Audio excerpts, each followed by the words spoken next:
Hello everybody, I'm Ben Foster, the Cycling GK. Welcome to today's video. I am going to be answering all of your questions today. Now, about a week ago, I put an Instagram post out asking you guys to give me all of your questions, all of the burning questions you got for me, the future, what I'm doing now, what I want to do in the future with the channel, all that kind of stuff. I have got this absolutely new podcast studio in this building, #1 Mill Street, in my hometown of Leamington Spa. I'm going to show you what it looks like. Did I say that we've got a podcast on the way soon, by the way? And none of those boring podcasts, you know, you get those like boring, typical football podcasts, it's all the same old. No chance. We want proper characters on it. I want YouTubers, I want viral sensations, I want all sorts on it, okay? Let's have a look at the podcast room. It is absolutely incredible. You can get all sorts in here. You get your food, get some dinner. They even got a bar. What a place. Have a look at this. Bar. Have a look at this place. What? This is like fully pro setup, you know. We ain't messing around. Look at this bad boy as well. We'll get a gold one of them soon. Right, come on, let's get straight into it. Q&A time. Boom! Word around town as I got the city bumping. Frankly, did not see that coming. I'm the perfect mix of the Gestapo when I'm top. Let's get straight into it, but before we do, I want to know what you think the podcast should be called. I personally love the Fozzcast. I think the Fozzcast is wicked. These guys, like, I don't know, just normal Cycling GK pod or, podcast. The Ben Foster podcast. The Ben Foster. I like the Fozzcast. I think it's sweet. But anyway, let me, in the comments down below, let me know, and also who you want to see on it. We've got some wicked guests lined up. Like I said before, not just your typical footballers. I want YouTubers. I want like viral sensations. Anybody with a funny story to tell will be getting these guys on. So let me know in the comments down below and we'll go and have a goose at them all. Right, let's get started. Q&A time. Come on, let's go. Tomasi, you're not asking them. Big Frank, by the way. What's happening? This is Big Frank, okay? So Big Frank is our editor. You know who Tom is. Tom, you know, Rhino Legs. Doing that weird thing all the time. This is Frank, the editor, though. Frank is the guy who puts all of the videos together. He's incredible. What a legend. You're going to be answering the questions. No, you're going to be answering. I'm going to be asking. That's what I meant. Right, you ready? Should we go into it? Let's go. Okay, #1. Proudest moment of your career. Proudest moment of my whole footballing career. I've played for England and that is wicked. It's absolutely class, but it has to be the Birmingham League Cup final at Wembley. We were massive underdogs to win the game against Arsenal. I think we were 16-1 or something. In fact, I know we were 16-1 because my dad had a bet on it. Your dad had, I'll tell you what your dad had, at 75-1. He had 2-1. Ziggy first goal. He did. Boom. He did. Boom. So for that cup final, by the way, obviously Tom, I know Tom forever. Like, he's been my mate since we were little kids in school and stuff. But we basically got a coach, didn't we? We got a coach. We got a family coach, all family, all friends, all that kind of stuff. They all jumped in it, down to Wembley, bouting day. Well, you were playing. We had like all your friends, all your family. We had an outrageous day. And you just had a session. We had an outrageous day. It was wicked. We didn't have an outrageous day out because we had no plans afterwards. We won the game. They didn't even think we were going to win the game. We had to go to the Arcadian in Birmingham, like a student night. It was fine. Yeah. It was fine. Boom. Decent. Right, #2. Funniest moment in a dressing room at any club. Love that question. So, something which I really remember, always has stuck in my mind. We were at West Brom and Roy Hodgson was managing my first season at West Brom, and we came in at half time and we're losing, we're playing absolutely right. I can't remember who we were playing, what it was. Anyway, in the middle of the changing rooms at West Brom, right, we've got this massive block of wood. I ain't got a clue why. We've just always had this it's literally like a tree stump of wood, like in the middle of the changing rooms, random as you like, but it's always been there. And anyway, Roy's brilliant. I love Roy to bits. He's absolutely incredible. But he's got a wicked temper on him. Honestly, filthy temper. Like, it's amazing to see. And when he snaps, he snaps. And he was having a go, blah, blah, blah. And we knew we were bad, so we were all just kind of looking at the floor. And he's gone to boot this block of wood, this massive block of wood. He's just gone to boot it. And he's obviously hurt his foot because he's got, and he's done one of them kind of thing. And we're sort of being told off like little kids at the time. And I remember all of us literally just going, oh no. And thankfully, though, he just kind of turned around and walked out the change room, Guaranteed he had absolutely nailed his foot. Nailed it for sure. I watched I never knew that he had that snap in him, you know. Wicked snap. I watched a interview with him recently, and he's gone like asked him a daft question, and he's gone. It was like, a Sky Sports one where he went after him. Right at the reporter. Right after him. He's wicked. He's just he's class. Why are you effing asking me that for? If you're on a level with him and you're doing everything properly, he's golden. But if you're slacking off or being a bit of a dickhead, he'll come after you, mate. He's wicked. Love it. He's wicked. Okay, next one. Best ever save in a match. Best ever save in a match is a good one. The best ever save I've ever made in a match was away. I was at Birmingham City at the time, and we were playing at home to West Ham. And as a goalie, the best saves you'll ever make are the ones where you go for it, but as you're going for it, you think, I'm not going to save this. I'm not saving it, but I've still got to go for it as much as I can. And it was one of them saves where I'm going for it and I'm thinking, I'm not going to save this. I've just got the slightest little touch. It's then hit the post and rolled all the way back across the line. And then I think I've got up and scuttled out for a corner or something like that.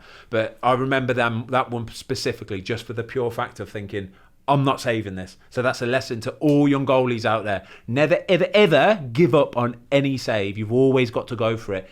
Even if you know you're not going to get it, just go for it. You never know. So here's one for you. Sorry, Frank. Go for it. Just to dive in now. Most boring teammate that you've sat next to in a dressing room, because that came up on Insta, and that was a good one. But are you going to throw someone under the bus? 100%. Who's it going to be? 100%. Who's it going to be? Craig Dawson. Dawson, I love you, right? Honestly, Dawson, I do. You know I love you. He is. He's wicked. Dawson's the man. He's class. But he is just very boring and very straight. And I tell him that to his face every single time I see him. But he is what he is, and he'll admit to it. He just does his job and he goes home. He's as simple as that. He's never drank. He doesn't like going out. Doesn't party, which is absolutely wicked. But personally, I think sometimes you need to just let your hair down a little bit. So West Ham at the Vic next year, you're getting elbows chucked at you. Oh, horrible. Dawson's horrible. Honestly, I don't think I've ever actually played against Dawson, against him. He's always been in my team. He's a horrible player to play against because he will head your head off. He's a filthy, filthy man. And he's got goals in him, hasn't he? Goals in him, mate. He's wicked. I love him. I think he's class. Yeah. Absolutely class. Love that. Okay, do you watch other football YouTubers? What number question is this? I don't know. 4, 5? Do I watch other YouTubers? Footballer YouTubers? Yeah, for sure. So ever since the channel started, YouTube, it's the only thing I watch. I don't watch telly at home. I'll never watch like anything really, other than a few football matches. None of us do we? We just like go to bed like losers and watch YouTube. And watch YouTube. Every night. Yeah. You just scroll, that's what you do now, right? You get lost in a wormhole, don't you? A massive rabbit hole. You get lost down it somewhere and you end up nowhere near where you started. It's wicked though, isn't it? It's class. Yeah. But for sure, yeah. So I watch the other YouTubers I watch, especially within the football world. People like Thogden. I love Thogden and Thogdad, absolute legends. Love you guys. James Alcott, actually did one of his episodes a few weeks ago. Lovely bloke though. I love it though. I love listening to an alternative opinion on football from people that haven't spent their life in football. An outside view. I think it balances it up a lot more. And the F2 boys? Love the F2 boys. Some of the stuff they do, they're just animals. Like relentless content creators, like world class. Even the Sidemen do a lot of football stuff. Love the Sidemen videos, love it. Awesome. Right, what's your favourite vegetable?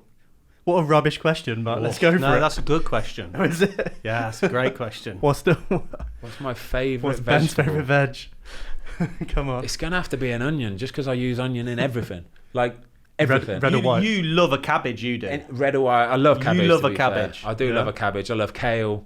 Yeah. This is a really boring question. I just think this is top content right now. Onion, just for the pure versatility. It can be used so many ways. Onion. What, are we talking spring or a leek? Or? No, proper red or white onions. Okay. Yeah, red or white onions. What are you going to do on YouTube beyond your playing days? Very good question. So, first and foremost, obviously we're getting started with the podcast now. Mm-hmm. Fozzcast, Cycling G podcast, whatever. Anyway, so we're going to get started with that. There's a lot of other things I want to do with you see the way Thogden does stuff like watch-alongs, stuff like that. I love that idea. I'd love to be able to do that as well, where I just sit on a couch with a mate, with you, Tom, with you, Frank, or another ex-footballer, somebody that I might know, a friend that's still in the game, something like that. And we're just watching the game, and we will describe it from our point of view and our opinion. And also, you've got stories about the players as well, which all I don't that think kind of stuff. That's not been done yet on YouTube. No, for sure, I totally agree. And like I say, I can say it from an actual professional point of view, Yeah. what they're thinking, why they might have done that. I can go into details on the goalkeeper. I can explain why the goalie did what he did. Like if he's made a mistake, for example, how that mistake came across, instead of just saying he should have done better. Right, we're going to go a bit deeper of this one, but it's do you get anxiety, depression when negative stories are written about you in the paper and tabloids? I would say when I was younger, for sure, it would be something I would have definitely read and definitely I would have took it in a whole lot more, for sure. As you get older, so for me, I think for me, the turning point for me is when I turned 30. I've got kids now. My kids are 3, 4, 5 years old. And I just got to a place where I was thinking, these guys who are writing these things on the internet, on Instagram, on Twitter, all that kind of stuff, like, they don't really actually know what they're talking about. Do you know what I mean? Yeah. One, they probably don't really know what they're talking about, and two, I'll never ever meet these people in my life. Yeah. So why would you let their opinion sort of sink in? Do you know what I mean? And their judgment's clouded because they're just so emotionally invested, aren't Exactly, they? yeah, so for it's sure. like heart on your sleeve type. Yeah, for sure. I mentality. think that's a real good message, I think, to all the younger kids out there. The messages that you receive. But it doesn't excuse it, because you see it at the minute with Marcus Rashford, with all the racism that comes along. The Europa League final last night, he put on Instagram or Twitter the next day saying he has 70 odd messages like that. You can never excuse that. I don't care what it is, even in the worst emotional state you could be in. You cannot go on the internet and racially abuse somebody.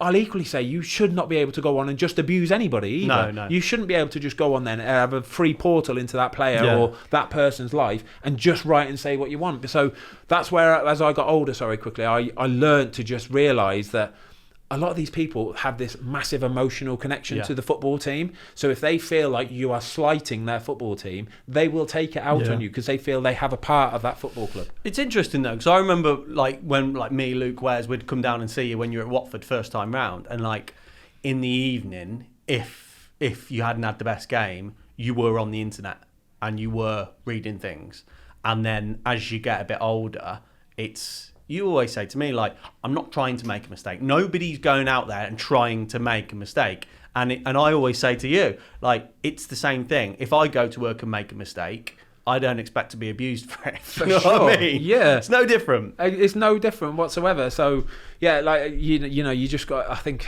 as I've got older, I've just developed a thicker skin and it's not even developed a thicker skin, I just understand what it is. Do you know what I mean? Yeah. I've learned to understand exactly why they're doing this. They need to release some sort of angst that they've got built up. Do you think people going into it now have it harder than you when you first started your career? Because there's so many platforms, Instagram, Twitter, Facebook. Yeah, for sure. So and like you said, you don't need a verified account or anything to be able to send you a message or to Rashford and stuff. I totally agree. I think they've got it so much harder. The kids nowadays, they spend their sort of young lives from being a young teenager on their phone. They spend them on Instagram. Even at 12, 13, they've got Instagram, they've got Twitter. And then straight away they've got a portal into these famous people's lives. They can send them direct messages. They can add their name into a tweet and tag them in it as well. And there's no repercussion. There's no repercussion whatsoever. So these young footballers, I see them even after games now. You've got 18, 19, 20-year-old kids playing in the Premier League, and they're getting messages, but they read them as well. They read them and they take it all in. I can see them taking it all in. And you see them come in the next day and they'll be a little bit sort of downtrodden and a little bit beat up by it kind of thing. You see it really does affect them. Yeah. I'll tell you what, a bit of a turning point, which I remember quite clearly, because in the early days when you were playing, especially Prem and stuff, it kind of, your mood was affected. Definitely. For sure. I remember, which dovetails into another question, when Paul Robinson lobbed you from 4 miles away. Yeah, it was about 4 miles. I remember we went out on the last Shat night and we went into the White Horse, and I think I was with Wes or something. I was sat there and you've bowled in. I was like, okay, I kind of didn't expect you to come, but you just came and owned it.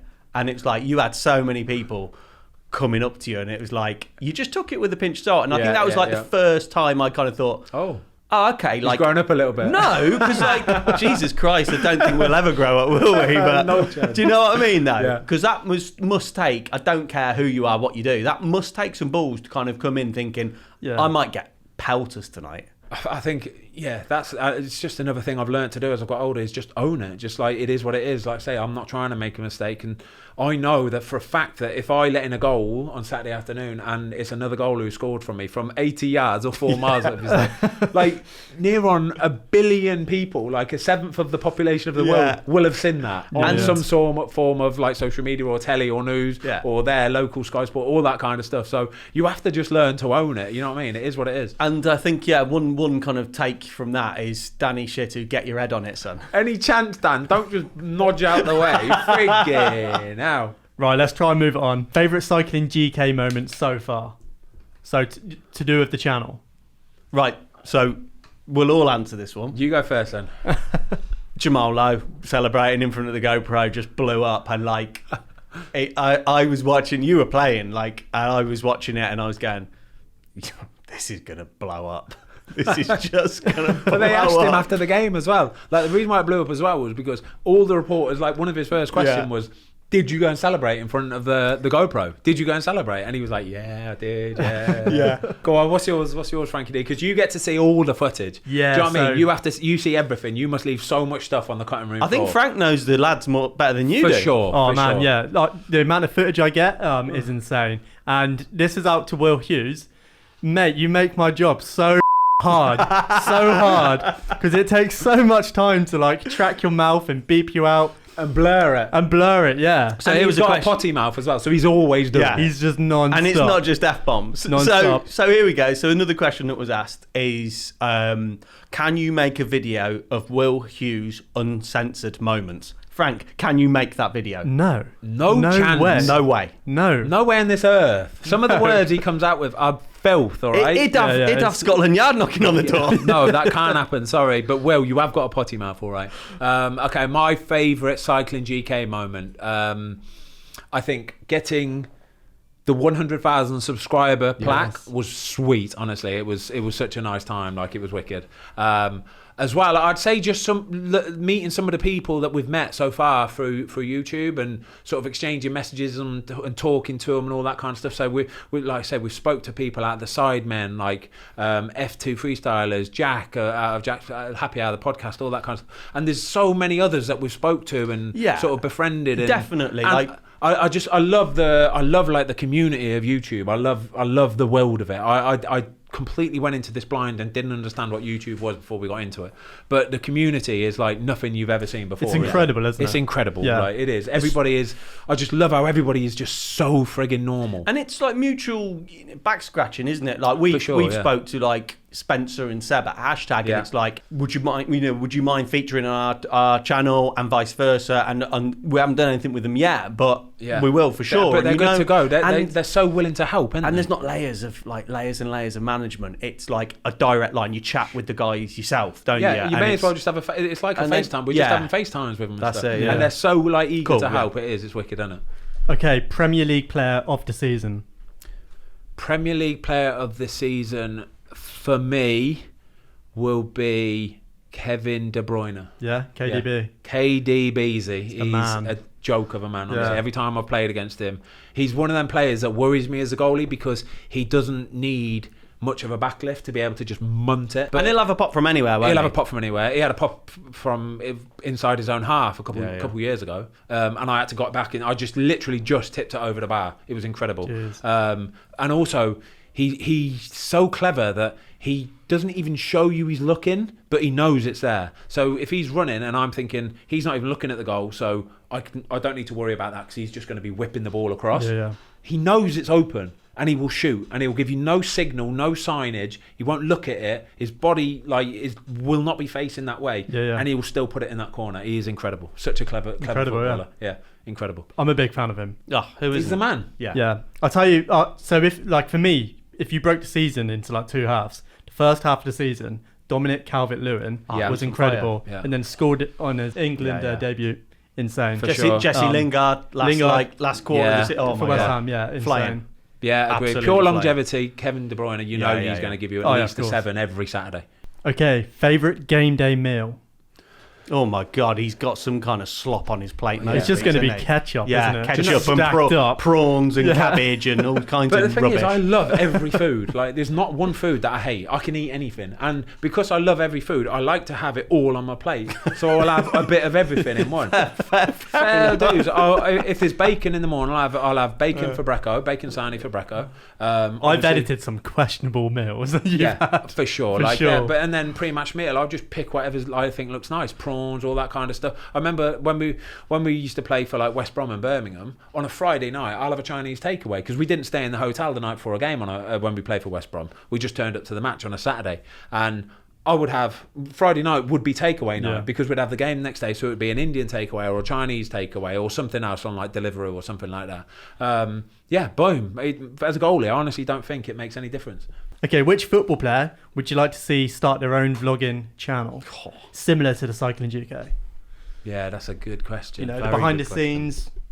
Somebody with a bit of character. Someone like Jesse Lingard would be wicked at Man United, for example. Somebody like James Maddison at Leicester, who's just every time you see an interview with James Maddison, he's just honest, wicked. isn't he? Honest, and he's so good at talking as well. Do you know what I mean? He just goes off on one and he's class, absolutely world class. Declan Rice, them kind of guys. You know what I mean? Mason Mount even maybe some of this new breed that get YouTube as well. Well, they get the digital world, don't they? Because I know a lot of them are like, even with like Shalabar at Watford, they get gaming, they get streaming. Yeah. They're in that world. Yeah. So for them, they're used to seeing content and creators how it works. not behave a certain way, but act normally. For sure, yeah. Yeah, I think that's the problem with, like I said earlier, about footballers on podcasts. I wouldn't really want to get many footballers on a podcast just because I know for a fact they can't say much. You know what I mean? Unless they're at the end stage of their career where they learn to not really care about much of that kind of the crap that goes on in football. They can't really say much. It has to be watered down and they have to toe the line. Media trained. Exactly. Yeah. Exactly. Yeah. Are you going to make Cycling GK merch? What sort of merch? I don't know what you mean when you say merch. Yes. Like what is the answer to that? What is merch? What sort yes of merch is the answer to that. I know one. what merch is, but merch, are you talking it could be about hats, t-shirts, hats and hoodies, t-shirts? pencil cases, Nah, the good lot. stuff. Good stuff. Pencil cases. I don't know. We've been Flying talking off the about shelves. Tablet cases, Frank. I thought you were like, with it. Pencil case. one thing I definitely will be doing, and we've already started the process of. So my goalie gloves are Sal's, aren't they? Yeah. So I've always wore Sal's goalkeeper gloves. Yeah. They're the best. They are without doubt, for sure. They're the best brand goalkeeper brand on the market. I've always wanted to bring my own line of goalkeeper gloves out. Okay. So we've been speaking to Adam Sal's about bringing our own sort of gloves out, but under the umbrella of Sal's. Yeah. So using his factory, all the same sort of equipment, all the same sort of same latex, same manufacturing process. You know the quality you're getting is top. Top. So we've been speaking to Adam, and I think it would be awesome if we could bring out a CGK, Cycling GK, something like that glove, where we could bring that, not only that out, but other bits and bobs, like skins and leggings, base layers, training t-shirts, training hoodies, all that kind of stuff. I don't know. Let me know in the comments down below. Do you guys want merch? Should we be making merch? I don't know about hats. Hats. Do people wear hats anymore? Yeah, of course they do. People wear hats, yeah. All right, sweet. Well, let me know, guys. Let me know. By the way, quickly, can we just make note of our new sort of Cycling GK logo, by the way? How cool is that? That's obviously me sat behind like a podcasting desk. You can just about see my bike behind it. But the beauty of this image at the minute is the trainers I've got on. The Janoskis. Do you know who? Do you know what? Janoskis, yeah? Janoskis. Do you know what you're on about? Did I say Janoskis? Yeah, you did. So they are obviously my favourite trainer. Janoski. If any of you guys have ever watched my trainer video, my sneaker video that I did that time, the black Janoskis with the gum sole are my favourite sneaker, my favourite trainer of all time, and I think they look beautiful on there as well. They're not even on today? No, we've got like posh trainers on today. Oh, here we go. Oh, you're off the desk, you. Oh, you've got them on, yeah. Nice. Here we there are. they go. They're the ones. Oh my god. Beautiful. What do you think about cryptos? Cryptocurrency. Yeah. Wow, wicked. Love it. Dogecoin, Bitcoin. Yeah, it's a all good of that. question. I'm so fully intrigued by it. Like, Are you in? We got involved a few years ago, actually. Hal Robson-Kanu, who had just signed for West Brom, the guy got in early doors on crypto, like early doors, like, do you know what I mean? the entry level kind of thing. So he's bought some stuff for absolute peanuts. The guy, I think he'd actually be wicked as a podcast. He would be wicked on the podcast because I could get him to open up a little bit more about it and talk more about it. This guy is the go-to king of knowledge of crypto. He understands absolutely everything. The graphs, he studies everything. He knows everything. He knows the platform. He knows what they're based on, how they're built, all that kind of stuff. He knows absolutely everything. So we did buy some, not much though, honestly, absolutely minimal back in the day. And I've just got them saved onto like, he made me buy this, like, it's called a Trezor wallet. It's like a removable key sort of thing. You put it into your laptop, you store the coins on it, and then you take it away, kind of thing. So I've got a few bits and bobs, but it's definitely something that's really sort of piqued my interest again in the last few months. I've been watching it, and it's absolute carnage. Like, it goes up and down like crazy, and anything that can go up and down like crazy is obviously going to garner a lot of interest. But it does worry me for sure. Love it. Tom, crypto fan? You know, zilcho about it, do you? Less than zilcho. I think that's probably a sensible way to stay as well, to be honest with you. Yeah, for sure. Yeah. Why are you such an effing legend? Is that honestly there? Or have you just made that up? No, for real, it's here.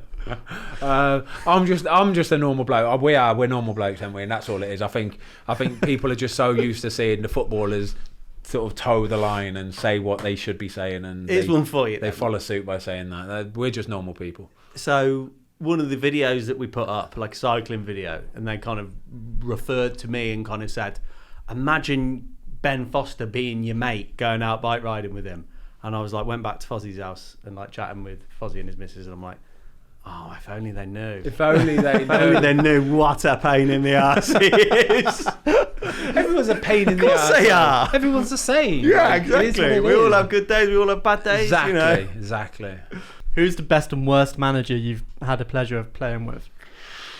I don't like to badmouth people. I really don't. So I'm going to struggle to say the worst manager. For sure, I'm going to struggle to say the worst manager because I don't like badmouthing people. I will have to say Roy Hodgson. But Big Ek gave you loads of days off. Alex McLeish. Alex McLeish was world class at giving us days off when we were at Birmingham, but we did get relegated that season. In the same token, He won the cup final. But he was a lovely bloke. I loved Alex McLeish. I still do. I've had a few wicked managers, to be fair. Tony Pulis is high up on my list as a bloke. What a bloke! He's wicked. Eddie Boothroyd, when I was at Watford, when I first started, was absolutely brilliant. So I've had a few, to be fair. I can honestly say I don't think I've had any bad managers, any awful managers. Well, let's just touch on that because I know you mentioned it on Jack Mate's podcast, but Capello banning ketchup. Yeah, banning ketchup and he's taking liberties, right? And butter. Ketchup, they're just like essentials. They're basics. Ketchup sandwich, right? It's like basics. But that was just what he was like. The Italian way is that way. Do you know what I mean? They are. There's a lot of Italian managers that will ban certain condiments like that, even olive oil. Is that why when me, you, and Luke went down to Nike Town once, and you walked down the street, and you made us hit the deck of a cab because you didn't want to talk? Do to you him? remember that? Yeah, I do. Yeah. Really? You don't know this. Right, go on. World class. I want to hear this. So we were in London. We were going to. I think we were going to Nike Town. Yeah, or whatever. we were. Yeah. So it was me, Tom, and my other mate Luke, and. We were going through, because near Nike Town, we were going through a posh part. Yeah, it was really nice. It was like lovely houses and stuff like that. Right in Central. And it was probably only a year or so after I had sort of like retired from England, because Capella was a manager and blah de blah. And we were driving down the road in this black cab, and I've looked out the window and I've seen him ahead up there on the pavement. But we were pulling up. We were pulling up. We were kind of pulling up, Yeah. But he was walking towards us, so I'd have had to get out. Like next to him, basically. Mate, I absolutely myself. I melted so bad, didn't I? 3 grown blokes hitting the deck of a black cab like midday. Get down, get on the floor. Mate, the driver must have been looking around going, what are these drongos doing? What on earth are you doing? So, and we stayed there for like 15, 20 seconds till he had guaranteed like gone up the road and turned the corner as well. It was embarrassing. Jeez. What a bunch of mouts. Horrible. Brilliant. Horrible. I love that. Right, Ben, here's a big one. Would you rather fight a duck-sized T-Rex or a T-Rex? That's duck-sized T-Rex or a T-Rex-sized duck? That's the badger. Duck-sized T-Rex. Yeah. Or a T-Rex-sized duck. A duck-sized T-Rex. You just boot it. What? A T-Rex? A little baby duck-sized T-Rex. You just boot it. It didn't say baby. Yeah, but it's duck size. Yeah, but it's going to bite your ankle off. I was just equating it to human size. It's going to bite your ankle off. Nah, chance, mate. I wouldn't have a chance. He'll get booted. You'll probably miss. You'll probably shank it in the stands. For sure. You ain't going to fight a friggin' duck. He's a duck, though. Nah. Okay, here's a huge question. Oh. Are you allowed to GoPro in the Premier League? I don't know. I honestly don't know. That's the $1 million question. That it's a $1 million it's question. $10 million question. I haven't got a clue yet. There's some guys at the FA who I know. We need to talk to them and see what they're saying, and just get a gauge from it. For sure, it's going to be a lot more difficult than it is to get it than it was to get it in the Championship. I don't know. Either way, I will still be able to do the match day vlogs. Do you know what I mean? Everything else, whether we can get any match footage on the GoPro or whether we're even allowed to use goal clips, stuff like that, save clips. I'm not sure. That'll be a conversation. It'll be awesome if we could, because I don't see how it's detracting from them or sort of, you know what I mean, tarnishing their name or anything like that. It's all a good story. But yeah, even like, do you know, actually one thing I did think of the other day, which I thought would be a wicked idea. You know, FIFA, for example. Yeah, so many people tag me in this in Twitter and stuff and say, we want to see it in FIFA. We want to see GoPro in the goal. We want to see the GoPro in the goal in FIFA. So if you play for Watford, for example, and I'm in goal, I will come out like you know when players run out. When does it come out? Like, is it October time? Yeah, it's like about a month after to couple of weeks. Probably another 4 or 5 months yet. So it's a few weeks into the season. So how do we? No, well, I'm saying, like, I ain't got a clue, but it's wicked. How would it be, right? Right, we got to make that happen. Yeah, right? I'm in the tunnel about to come out with a team, and then I've got my GoPro, put it in the back of the goal, and then I'm turning it on and stationing like that in the back of the goal on FIFA. Yeah. How sweet would that be? And then the game plays, and if somebody scores, like you can see the GoPro, even to the point where if somebody put it in that corner and it hit it, it would go flying or something. Right, like okay that. then. So now's your opportunity for your 10-second plea or call to arms to make it happen. EA, FIFA, come on, let's get GoPro in the goal on FIFA 22. It will be bouting. The fans everyone retweet it, repost it, get everything, get all over FIFA's EA's account. Let's make it. I'll be class. I'm going to take that short and we're just going to plug that all over everywhere. All over Twitter, everywhere. Petition. Yeah. Right then, guys, that is the end of the Q&A video. Tomasi, Rhino Legs, wicked. Frank the editor, wicked. Guys, let me know what you think the name of the podcast should be called. Fozzcast, I think, is absolutely world class. Absolutely world class. But let me know in the comments down below. Then also let me know who you want to see come on the pod. From me, Ben Foster, and the boys, see you soon. Peace. Love it. Word around town as I got the city bumping. And frankly, they did not see that coming. I'm the perfect mix of the Gestapo and El Chapo and Picasso. Except my skin is blanco. And watch me drop the needle into a fetal position, get my rock on. Old friends wanna get they talk on. Making excuses for why I made it, cause they...